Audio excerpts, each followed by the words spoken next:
अस्सलामुअलैकुम। आज का हमारा टॉपिक है एम्बिशियस, यानी कि जो लोग अपने सपनों की तरफ भरोसा रखते हैं और उन्हें पूरा करने के लिए मेहनत करते हैं। लेकिन एम्बिशियस का असल मतलब क्या है, इसे समझने के लिए हम देखते हैं कुछ एग्जाम्पल्स। पहला एग्जाम्पल है एक स्टूडेंट जो अपनी पढ़ाई में बेहतरीन होना चाहता है। उसका कहना है, मैं अपनी तालीम में बहुत एम्बिशियस हूँ। दूसरा एग्जाम्पल, एक बिजनेस प्रोफेशनल जो अपने करियर में आगे बढ़ने का शौक रखता है।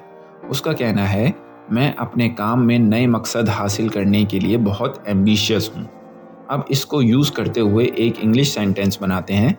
She is very ambitious in her studies and strives for excellence.